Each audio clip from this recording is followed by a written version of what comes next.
them. Yeah, and you can spend that time to bond with them. Yeah. Now, Carlos Hollins, the 47-year-old Mr. Hollins of Detroit, like you said, just started with Ford Motor back in July. And he's at the low end of the pay scale. Mm-hmm. Now, the person that I was listening to was going on and on and on about how the employees at the auto workers places were selfish and entitled and lazy. But what you didn't look at is what these people gave up back in 2008 in order for these companies to stay afloat and don't have to get a bailout and don't go bankrupt. Okay? And they were promised concessions that would be restored when the company recovered. Mm-hmm. Okay. And during that time, did you give up your private jet? Did you give up your house on the beach? Did you give up your bonuses?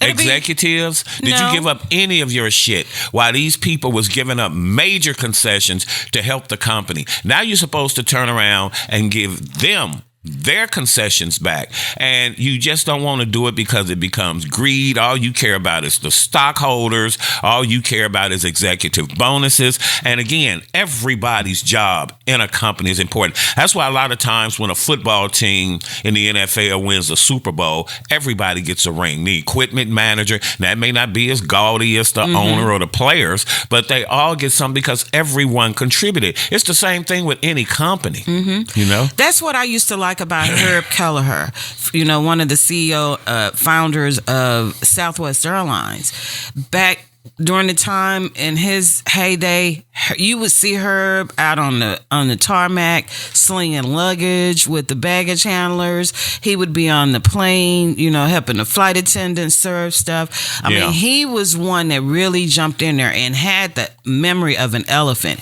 If he met you and you told him what your name was, you could see him 6 months later and he's going to remember your name.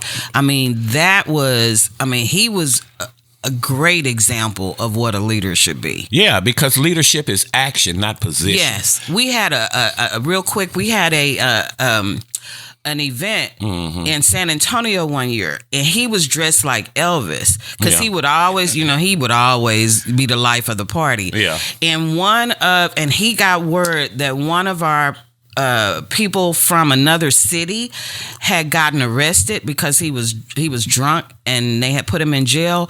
Herb left the event dressed like Elvis, went and took care of business and got this man out. I mean, he was fantastic. Yeah, I mean, when I came home and you was crying because he had passed away. Yes. And I thought that was odd until, you explained to me, and I've talked to other people from Southwest Airlines who speak very highly of Mr. Kelleher. And that's how you run a company. Yes. Like the people who gave out the bonuses, like Herb Kelleher. And I'm from Gary, Indiana. But I used to see commercials and whatnot about Southwest Airlines. And I used to always think that's a great way to run a freaking company. Now, back in 2008, the United Auto